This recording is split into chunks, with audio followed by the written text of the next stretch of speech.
Gambhira bridge દુર્ઘટના બાદ નર્મદાના દેડિયાપાડા જતો મોવીનો બ્રિજ અને નેત્રંગનો બ્રિજ બંધ કરી દેવાના લોકોને મુશ્કેલી પડી રહી છે। દેડિયાપાડા અને સાગબારા સંપર્ક વિહોણું થઈ ગયું હોય તેવી સ્થિતિ છે। નર્મદાના 6 બ્રિજ ભારે વાહનો માટે બંધ કરાયા છે, જેથી લોકોને 250 કિલોમીટરનો ફેરો ફરવો પડે છે। સાથે જ કેટલાક રૂટ પર એસટી બસ ન થતી હોવાની લોકોને ખાનગી વાહનોનો સહારો લેવો પડી રહ્યો છે। ખાનગી વાહન ચાલકોને પણ ભાવ વધારી દીધા જ લોકોમાં રોષ છે। ભારે વાહનો પર પ્રતિબંધ હોવાથી ચીજવસ્તુઓનો જથ્થો પણ નથી પહોંચી શકતો। વિદ્યાર્થીઓ, સ્થાનિકો અને ખેડૂતો પરેશાન છે। આજે વિદ્યાર્થીઓએ બસ રોકી ગામ સુધી પહોંચાડવાની માંગ કરી છે। સ્થાનિક આગેવાનો અને લોકો તાત્કાલિક વૈકલ્પિક વ્યવસ્થાની માંગ કરી રહ્યા છે। આ મામલે જિલ્લાના પ્રભારી મંત્રી ભીખુસિંહ પરમારને પણ રજૂઆત થઈ છે। તેમણે સમસ્યાના જલ્દી જ ઉકેલની ખાતરી આપી હતી। 6 બ્રિજ ભારે વાહનો માટે બંધ છે અને વિદ્યાર્થીઓ, સ્થાનિકો અને ખેડૂતો પણ પરેશાન થયા છે।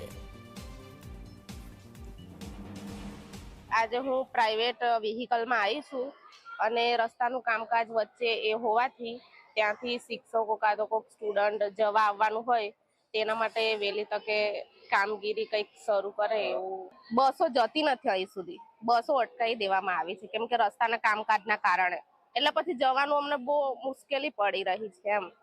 તો બધા પ્રાઇવેટ વ્હીકલ કરીને જાય છે, એમાં ભાડું પણ જાય છે અને રૂટ પણ પાછું બહુ લાંબો થઈ જાય છે। અત્યારે તો રસ્તો બંધ છે, એના કારણે પ્રાઇવેટમાં અમારે આવવું પડે છે અને વહેલી તકે કંઈ રસ્તાનું કામકાજ શરૂ થાય એવું।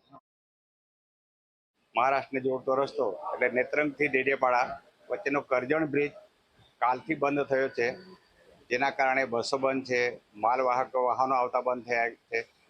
તો આમ જોઈએ તો દેડિયાપાડા ગુજરાતનું એ છેવાડાનો તાલુકો છે, વિધાનસભા છે।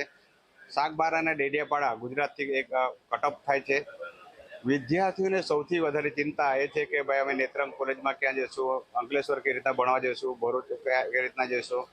તો આના માટે સરકારે વ્યવસ્થા કરવી પડશે।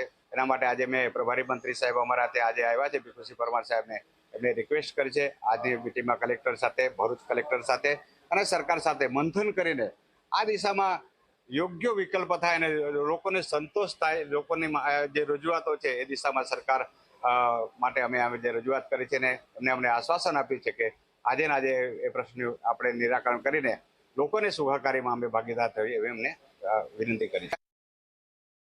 ભારે વાહનો માટે આ રૂટો બંધ કરેલા છે, જે કારણોસર હાલમાં આપણી રાજપીપળાથી બસો મોવી સુધી સંચાલન કરવામાં આવે છે અને મોવીથી પછી આગળ મુસાફરો તેમની રીતે અન્ય જે લાઇટ મોટર વ્હીકલો હોય છે તેના દ્વારા જાય છે। અંકલેશ્વર ડેપોથી પણ ડેડિયાપાડા બાજુ જે સંચાલન ચાલતું હતું તેમાં પણ નેત્રંગથી ડેડિયાપાડા વચ્ચેનો ગાણીકૂટનો બ્રિજ હાલમાં ડાયવર્ઝન આપેલું હોય તેના કારણે પણ કેટલીક ટ્રીપો ત્યાં રદ અને અનિયમિત થવા પામેલી છે। મિની બસોમાં પણ શું કહેવાય ભારે વાહનોની કેટેગરીમાં આવે છે અને મિની બસ માટે પણ હાલમાં મંજૂરી મળવા પામેલી નથી।